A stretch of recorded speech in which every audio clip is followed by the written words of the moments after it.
Bonjour à tous et bienvenue sur ce nouvel épisode de News de Bagnole consacré au mois de juin 2023. Le 8 juin 2023, Porsche nous présente la Mission X.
La Mission X est un prototype qui prépare l'arrivée de la prochaine hypercar de Porsche, donc qui viendra remplacer la Porsche 918 Spider.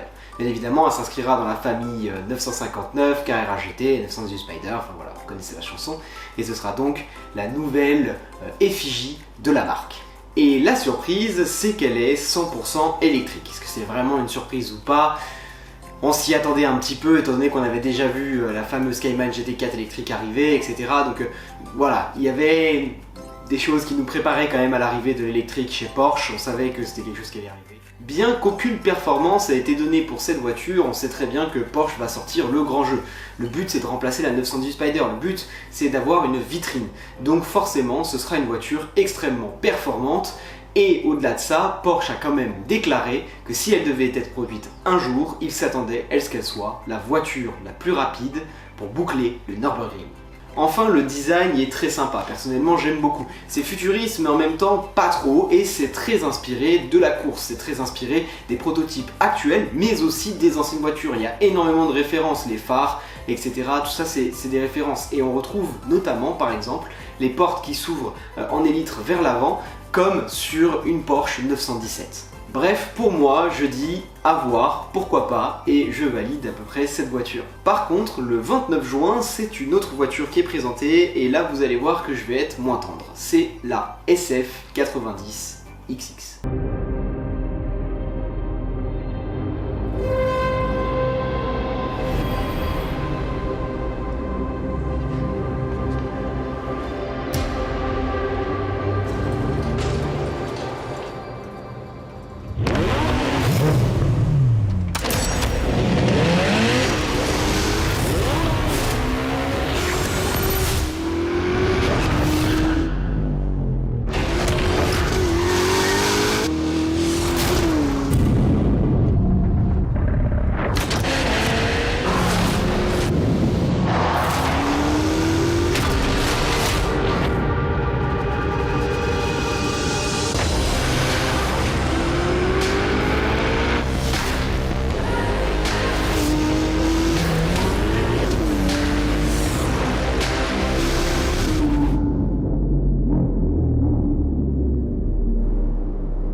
s'agit de la première Ferrari de route à être produite par le département XX, qui d'habitude produit uniquement des voitures de circuit, comme on a pu avoir par le passé la 599 XX, la Ferrari FXX, la FXXK, etc. etc. Cette SF90XX, comme son nom l'indique, est basée sur la SF90, tout simplement, c'est une version extrême de la Ferrari SF90, et donc elle en reprend son système hybride.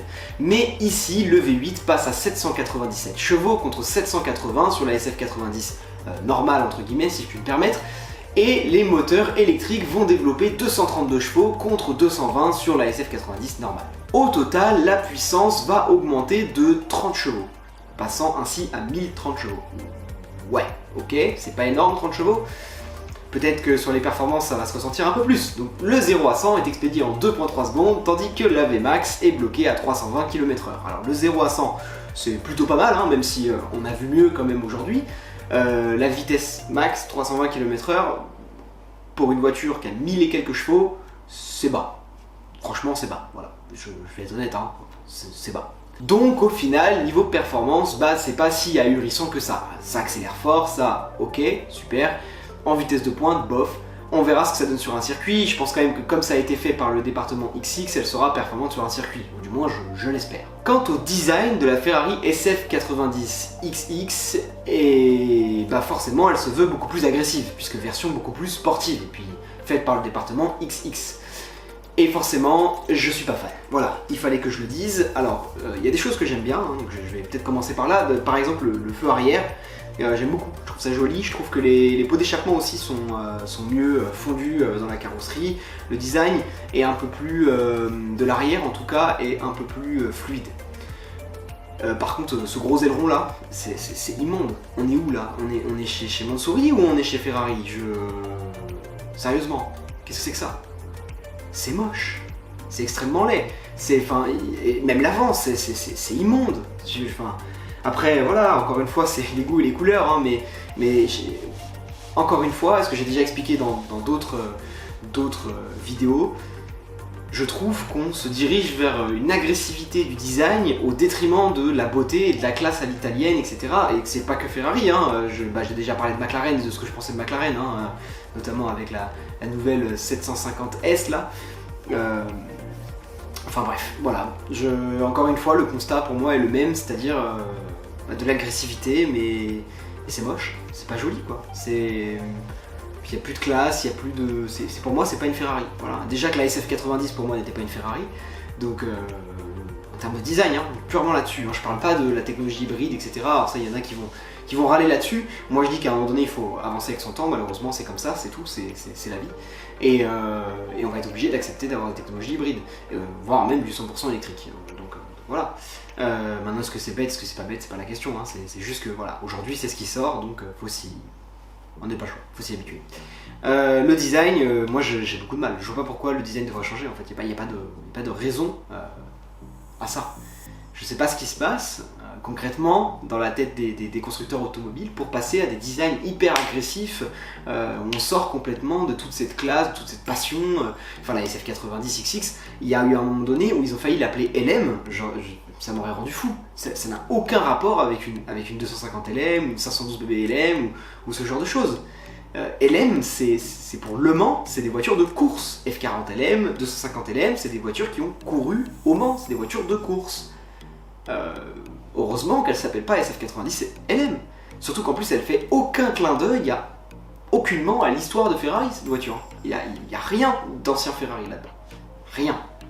Voilà, donc bon, je suis pas fan de la SF90XX, c'est mon petit coup de gueule. Je pense que maintenant vous avez l'habitude dans les news de bagnole. Une fois sur deux, j'ai l'impression que je suis en train de râler sur les voitures modernes. Désolé. Voilà. Bon, et puis on peut forcément pas parler du mois de juin sans parler de la course la plus mythique de tous les temps, les 24 heures du Mans. Et ouais, c'était les 24 heures du Mans, comme tous les mois de juin, depuis 100 ans. C'était le centenaire des 24 heures du Mans. Alors en réalité, pas tous les mois de juin, parce qu'il y a eu quelques exceptions. Vous doutez bien que par exemple pendant la Seconde Guerre mondiale, il y a eu une petite interruption. Mais ça fait 100 ans que les 24 heures du Mans existent. Et ça, c'est incroyable.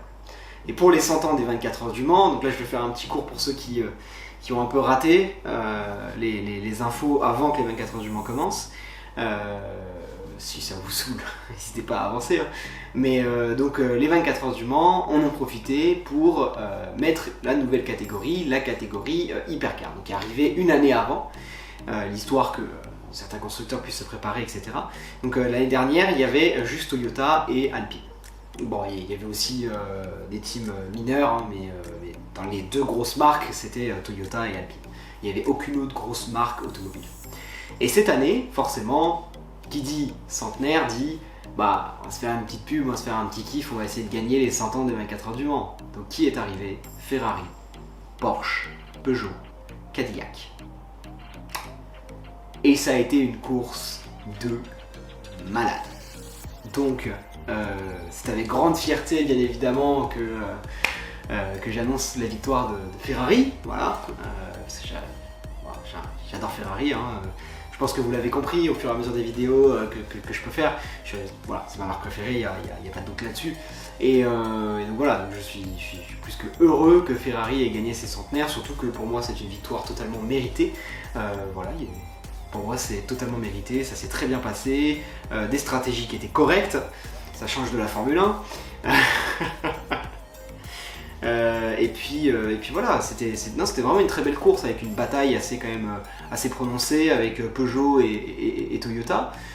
Il y a aussi Cadillac à un moment donné qui a sorti un peu quelques épingles de son jeu, assez surpris de Cadillac, je ne m'attendais pas à ce qu'il soit aussi performant. Porsche, que j'attendais au contraire dans les plus performantes des marques et qui n'était pas là du tout, hein, sur les plus performantes des marques, qui était un peu en arrière. Et puis je voudrais quand même souligner Peugeot, triste sort. Qui a fait une course exceptionnelle, qui a quand même mené la course pendant un petit moment. Et puis bon, ils ont enchaîné les merdes. Voilà, mais n'empêche que c'est honorable de la part de Peugeot. Voilà, c'était pas forcément facile pour une marque comme Peugeot de revenir après tant d'années sortie de la compétition en endurance et de refaire une si bonne saison. Donc bravo. Voilà, c'est tout ce que j'ai à dire. Et puis, on va pas en finir, Forza Ferrari. Mais sur les 24 heures du Mans, du coup, je vais en profiter aussi pour vous parler un peu de toutes les voitures qui sont venues, parce que ça a été un événement de fou. Hein, ça a été un événement de malade. Forcément, il y a beaucoup de gens qui sont venus voir les 24 heures du Mans avec des belles voitures, et en plus de ça, comme c'était le centenaire, l'organisation des 24 heures du Mans a fait en sorte qu'il y ait des belles voitures qui soient là, pour la parade, etc. On a eu la parade du centenaire, on a eu beaucoup de choses, beaucoup de festivités, et c'était vraiment une édition incroyable, et voilà, ça a été très bien fait, ça a été très bien célébré, bravo à eux. Et donc là on va parler un peu du spotting qu'il y a pu y avoir sur les 24 heures du Mans. Donc on a vu une Porsche 918 Spider, une Porsche 959, une Carrera GT, on a vu des Aston Martin DB5, des Ferrari 275 GTB, deux F12 TDF, une 812 Competition, une Koenigsegg Jesko, la 959 Dakar, donc ça quand même grosse rareté, hein. Porsche 911 GT1 de 1998, il y en avait deux, on en a vu une aussi de 1996, il y avait une Alfa Romeo 8C, une Aston Martin DB7 Zagato, une Porsche 906, une Porsche 908 LH, une Porsche 907 LH, 3 Aston Martin DB6, une CLK Black Series, une Daytona SP3, une F40, une Ford GT 2017, une Aston Martin DBR1, une GT40 MK2 et pas n'importe laquelle, hein, une de celles qui a bien évidemment couru aux 24 heures du Mans, la GT40 MK1 Gulf et pas n'importe laquelle encore une fois, celle qui a gagné les 24 heures du Mans. Il y avait une Ferrari 250 GTE qui était la safety car officielle du Mans 1963, truc de fou, c'est un truc de dingue quand même, et elle avait encore le Giro de safety car et tout quoi, elle est en état magnifique, incroyable, c'est la folie. 917 LH, 917, Porsche 962, Ferrari 250 GTO, Ferrari 250 LM, D-Type, 300 SL Gullwing, celle qui a déjà remporté les 24 heures du Mans, Maserati Tipo 61, EB110 Supersport 24 heures du Mans, Bentley Speed 8 et Bugatti Bolide. Truc de malade quand même, c'est un plateau de fou. C'est vraiment un plateau de fou, et là je passe beaucoup de choses. Il y avait beaucoup de supercars très sympas, genre de la Murcielago SV, des trucs comme ça, mais là je vais pas rentrer là-dedans parce qu'il y en avait tellement que sinon j'ai pas fini. Autre chose qui était très intéressant et que je tiens à souligner, c'est Toyota. Voilà, je tiens à féliciter Toyota parce que, alors, D'habitude, j'aime pas trop Toyota, enfin ça fait quelques années que j'ai un peu du mal avec Toyota, parce que je trouve que, voilà, j'ai pas apprécié le fait qu'ils soient seuls à courir en LMP1, après que Porsche ait arrêté, et que du coup ils ont gagné toutes les courses. Bon, bien évidemment, ils ont gagné l'année dernière en hypercar contre Alpine. Après, est-ce qu'Alpine avait le niveau? Voilà, telle est la question. Mais en tout cas, il y a eu énormément de victoires, et du Mans et du championnat d'endurance, où il y avait tout simplement pas de concurrence. Donc c'était un peu facile de dire ah bah on est champion du monde, ah on est champion là, et ils en faisaient beaucoup, ils en jouaient énormément. Forcément c'est logique, quand on gagne des choses comme ça, quand on gagne des titres, qu'on a investi autant d'argent, c'est pas pour rien, hein, c'est pour faire de la com, donc c'est logique de s'en servir. Mais du coup c'était un peu énervant de voir Toyota un peu rouler des pecs et dire ouais on a gagné, on est les meilleurs, ça fait 5 fois qu'on gagne d'affilée, ou je sais plus combien, hein, je dis ça au pif. Alors qu'en réalité, bah, vous avez rien gagné du tout, il n'y avait personne en face de vous. C'est facile de gagner une compétition quand vous êtes tout seul. Voilà. Donc bon, voilà. Mais là, je dois avouer qu'il y a quelque chose qui m'a fortement plu, c'est qu'ils ont ramené les Toyota victorieuses du Mans, donc dans l'MP1, et elles sont entièrement dans l'enjeu. C'est-à-dire que les deux Toyota étaient là, et en fait vous pouviez voir que les Toyota n'étaient pas neuves. Elles n'ont pas été refaites à neuf, la carrosserie n'a pas été changée, elles n'ont pas été nettoyées, donc il y a encore toutes les saletés, toutes les bêtes qui sont venues s'écraser pendant la course, etc. On voit que ce sont les voitures qui ont couru, qui ont fait la course. Et je trouve ça beau, voilà. Je trouve ça quand même très beau. Voilà, fallait que je le dise. Alors maintenant on va remonter un peu plus loin dans le mois de juin, on va revenir au 3 juin 2023, et le 3 juin 2023 c'est une Ferrari 250 GT California Spider, une magnifique Ferrari 250 GT California Spider qui a été vue à Genève. Le 4 juin, c'est une Regera qui était dans les rues de Montréal. Le 4 juin, toujours, on a vu une NC Venom F5 à Varsovie. Enfin, toujours le 4 juin, à l'occasion du Full Fest en Californie, on a observé la Agera RS Thor, une autre Agera RS, une McLaren Speedtail, une McLaren Sabre, une 918 Spider et une LaFerrari Aperta. Ensuite, le 5 juin, on retourne en France, et cette fois, c'est une LaFerrari bleue somptueuse qui a été vue au Paul Ricard, circuit Paul Ricard. Enfin, le 6 juin, c'était le Top Mark à Monaco. Donc au-delà de ce qu'il y avait dans le salon, on a pu observer en dehors du salon une Veyron Grand Sport Vitesse, une Koenigsegg Regera, une CLK TTM Roadster, une Veyron Super Sport et une Santo Diesty. Le 6 juin, toujours, il y avait une Pagani Zonda dans les rues de Shanghai. Normal. Le 6 juin, une Pagani Zonda a été vue en compagnie de deux Daytona SP3, d'une 599 SA Aperta, d'une 812 Competition Aperta, d'une 812 Competition, d'une Chiron et d'une F40. Rien que ça. Le 8 juin, tout simplement la voiture noire a été spotée à Zurich. Voilà. Tout va bien, hein, voilà, tout va bien. Le 12 juin, c'était le Raduno Pagani en Sardaigne, et je vais pas vous faire la liste, juste il y avait énormément de Pagani, voilà, quelques photos, hein, voilà, c'est pas mal quoi. Le 14 juin, une fameuse Ferrari 250 LM a fait une petite promenade de santé dans Paris. Tout va bien, tout est normal. Le 14 juin, il y avait une Aston Martin DB AR1 Zagato à Monaco, encore une fois, tout est normal, tout se va bien. Voilà. Le 16 juin, à l'occasion du Grand Prix de Formule 1 de Montréal, il y avait pas mal de choses dans les rues, comme par exemple une Rimac, des Ford GT, une Sian, etc., etc. Le 16 juin, toujours, mais cette fois-ci en Europe, à Genève, il y avait une magnifique 177. Le 18 juin, toujours à Genève, c'est un combo plutôt rare qui a été observé, surtout en dehors de tout événement. Il y avait une Ferrari 250 MM et une 410 America. Tranquille.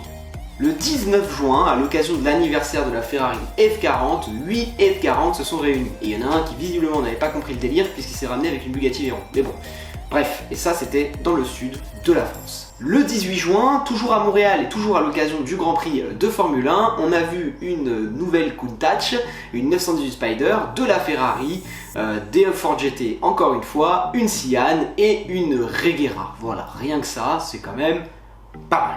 Toujours le 18 juin, mais cette fois à Los Angeles, il y a eu un rassemblement qui a réuni quelques petits trucs.